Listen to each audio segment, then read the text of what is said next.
Walistoota Oromoo keessa baay'ee dureessa kan jedhamu makiinaa cabxuu takka yoo qabaatedha. Mana ofiitu qabu meeqa akka ta'e rabbi beeka. Anama cumboota na yoo natti hinaaftani. Cumboota na harkaa gannaa hiixan malee waan biraan uumamu. Cumboota yoo bal'ifnee baay'ee goone hoo. Wanni anama isiniin jechaa jiru maal seetan? Cumboota kittii xiqqoo tanarratti wal loluu hin qabnu. Cumboo kana amma funyeetu tolcheemi.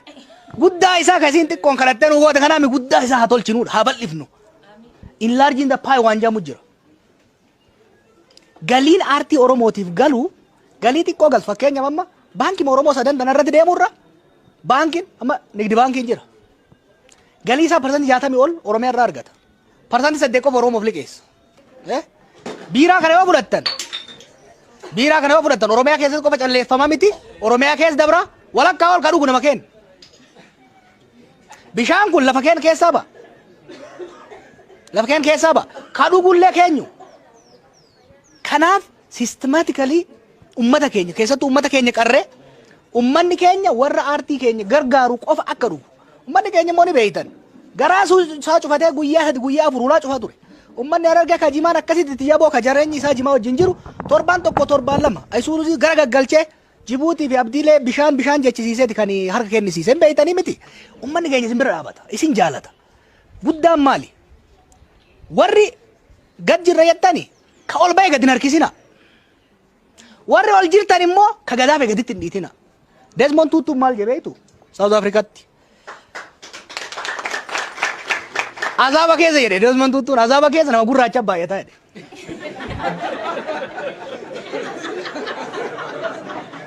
Maaliif jedhaniin? Maaliif jedhaniin? Buseen eenyuun komeedii bar busee wajjin hojjenna gara fuuldura. Maaliif jennaan gurraachi kun jedhe. Amma gana rabbiin hoggaa si duute guuteetuma si darba azaaba sanitti beeyte. Gurraachi kun tokko hoggaa kaba hudee miila qabee gad deebisaa jedhe.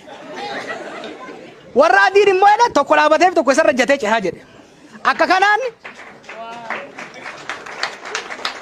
kanaan faranjiin ka azaaba seenellee walirra dhaabatee gara jannataa dhaqe ka gurraacha azaaba jannata keessallee azaaba ol geessaa. Kanaafi look akka fedhatti illee shaqqalee yoo ba'e nama kenna haa ba'u ittiin hin naafina. Warri isinii dabre gadi hin harkisin fakkeenya nama artistii tokko doon ta'e yoo gamoota gargee waa xiqqoo argadhe baandii jimaa tokko meeshaa fideen dhaaba. Baandii saniin wallistoota hafan xiqqoo gurmeesse sargi irratti maal irratti hirmaachisa. Anaa dabarteemi ol harkisuu danda'uun qaba akka jara faranjii san gadhiitu miti. Wanni guddaan maali? Aartiin akka Oromoo guddatuuf artistoonni keenya akka guddataniif wal gargaaru wal jabeessu warra akka isaa kana manguddoota kana warra jajjabaatee waa hojjetee keessa dabre isaan irraa barachuu isaan bira dabruuf carraaquu barbaachisa.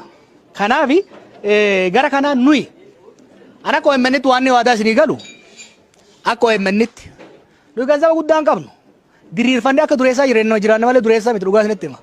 Hojjetaa 36 qaba kana amanuu baattanii OBN 680 qaba. Hojjetaa 36 habashaa tana hunda iyyisiisaa bulla.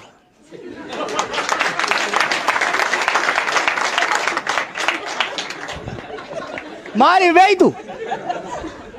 Haguma taa gurshiwannet deeqifanna kanuma diina aarsa beeyta. Maal wanni ani isinii godhu maal seetan? OMN irratti OMN keenya. Ana murteessu OMN irratti. Ani immoo yoo murteessu waan Oromoo ta'a abbaan fedhee jihaadii mattuu malee hin goona. Aartii kennu waan guddisu isin yaada fida waan isin ogummaa keessan fida. Nuhi meeshaaf teknooloojiin finna.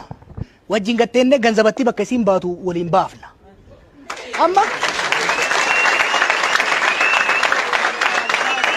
sini galee maallaqa hin qabnu wanni nu qabnu maali?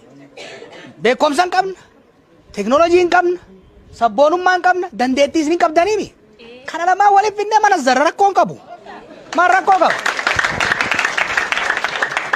Amma masarat faa funyee faa bashumbee faa waa eegalanii jiran. Ganzaba guddaa akka qabnutti eegalaa jirra. Maaliif seetu? Isaan dandeettii hin fidan, nu meeshaa hin finna, waan hojjenne gabbaafna san booda dhaynet takkaa dhaadheessi yookaan asiin gadi hin baatu jennaan jechuu jiraan. Kanaafi hojii keessan wanni bira promotion warri filmii qabdan filmii gaafa hojjettan OMN irra fidaa bifa interviewtiin isaa taatu discountiin isaa taatu hamma dandeenyetti nullee odoo duudin citin OMN lakkati fun barbaaddaniimi isinillee akka miidhamnetti itti fayyadamaa sirritti mana keessani hayyama isin barbaachisu dhagaa gattaa toleera wajjin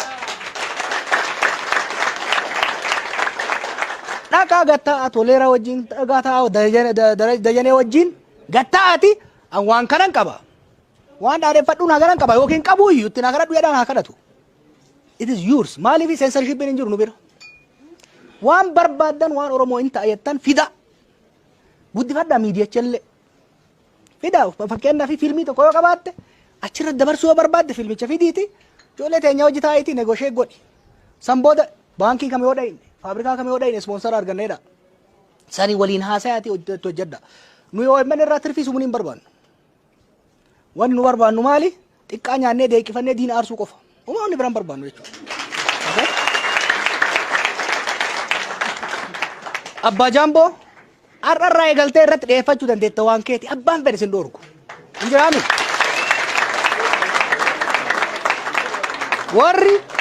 warri diraamaa hojjettanii harkaa qabdan warri tiyaatira harkaa hojjettanii harkaa qabdan wallee harkaa qabdan hayyama abaluun ilaali OMN bira dhaytanii maal onaa dabarsin jedhan hoo dabarsi jedhaa jeetti kenna keessan jechuudha ni galee hoo kana gootan immoo wajjin taati akka isinillee bu'aa irraa argattanitti akka ijoolleen achi keessa hojjettullee bu'aa irraa argattutti isinitti immoo ijoolleen OMN tuni nu bira beektaa mooliin hin jiru faasikaan hin jiru inni hin jiru sanbanni hin jiru dilbanni hin jiru guyyaa torba guyyaa 365 halkanii guyyaa hojjetti ijoolleen maaliifi hoggaa madaallu waa sadiin madaallee finna tokkoffaan sabboonummaan ijoollee na bira hojjettu akka tuute ibidda irraa si qaba fedhiin isaan oromoo qaban lammaffaa hinaaffaa inni hinaafa diinatti caalanii argamuudhaaf hojjetan waan dandeenyuun immoo harka duwwaa akka dhufanidha waan dandeenyu immoo kafallaaf jechuudha isinis hojii keessan fida diraamaa warri hojjettan muuziqaa warri hojjettan fiilmii warri hojjettan OMN is yours kana isinitti hima abbaan fedhe mangisti jinni abbaan fedhe hojii keessan OMN irratti dhaabuu hin danda'u yoo barbaadan dhufanii cufan yoo cufan nu Naayiroobi irraa banna humaan yaadayna inuma banna kanaaf guddifadha gama miidiyaatiin reediyoollee isinii banuu henna FM naa kennaa jennee ji'a 8 eega gaafanne didanii mi bitu neta wayyaan irraa hin bita bedu henna warra kaan isaan guurratan jiraa min binnam maaliif reediyoonis warri TV diraamaa hojjechuu hin dandeenye reediyootti hojjechuu qabdanii mi kana natti dhiisa miidiyaa isiniif hin bal'isan miidiyaa sirriitti isinii bal'isa amma qaanaa jedhanii tokko ka baay'ee biyya kana fudhate maal afaan oromootiin qananii maa ittiin banneesse warri waan akkasii hojjechuu barbaaddanis warri filmii hattanii hiikuu barbaaddanis afaan faranjii haa taatu afaan arabaa natti koottaa gurmaa seed funding waan ittiin eegaltan gazabana isinii kenna rakkoon hin jiru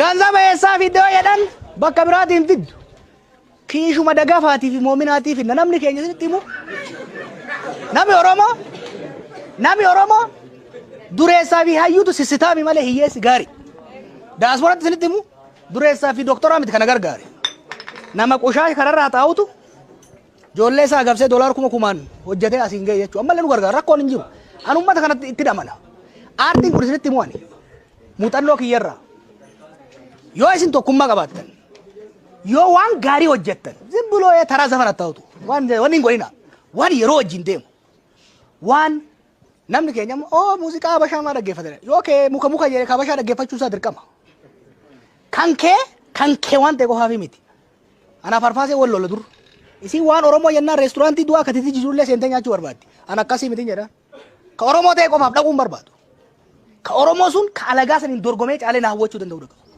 aadir ta'uu danda'u Fíjale. Filmi Oromoo soggaa jettan, aartii Oromoo soggaa jettan, we should strive for excellence. Beeyte? Kana amma kumarraa eenyu jira ximqataan eessa jira? Yeroo tokko tona aarsitu beeyta.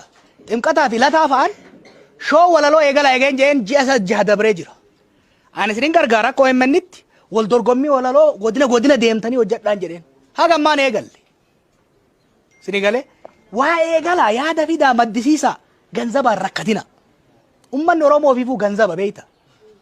Ummanni Oromoo tiitichi asii fuudhee bakka biraa jedhee mireef. Maal kanniisni asii fuudhee bakka biraa deema hojjetaa miti. Ummanni Oromoo abaaboo jechuu madda daa'imaati jechuu albuuda. Itti fayyadamuu wallaallati ormi dhufee gaafa asii fuudhee bakka biraa dammeeffatu immoo ormatti hinaafna hin ta'u. Nu dammeeffachuu danda'uu qabna jechuudha. Kanaaf ani Oromootti hin hinaafina. Oromootti hin hinaafina. Nama keessatti hin hinaafina. Oromootti illee hin boonina. Hin boonina namatti. There's nothing wanni boontaniin hin jiru. Oromoon dureessi biyya kana sadarkaa walakkaa biyya kanaan jiru. Dhugaa isinitti hima. Dureessi horii jettaniin kuni. Dureessi horii hin jiru. Kennuma waan ta'eef ol kaafnee maalii goona malee shaalaqaan jaraa fooqii kan hunda isan tuqa baay'ee jechuudha. Beeytu. Kanaafi namni keenya ka olbeellee akka hin hinaafne nullee akka gadi hin harkifne irratti hojjechuudha. Ka gama waldaa gama kaanii walitti haa deebinu. Walitti deebinee qorannoo sirriitti goodee callifnee osoo hin ta'in biyya biraa irratti ani yeroo hunda kompaaraatiivii dhagaa. Biyya biraatti maaltu hojjete? Fakkeenyaaf fiilmii Naayijeeriyaa maaliif guddate? Fiilmiin Naayijeeriyaa guddaa. Amma qabeenyatti yoo fudhatte Saawuz Afrikaa irra guddaa. Maaliif Naayijeeriyaan guddate? Maaliif Saawuz Afrikaan guddachuu dhabe? Wal bira qabnee ilaallee moodeelii kamtu nuu ta'a? Ka Hindii maaliif guddate? Ka jiru laaluu danda'uudha qabna.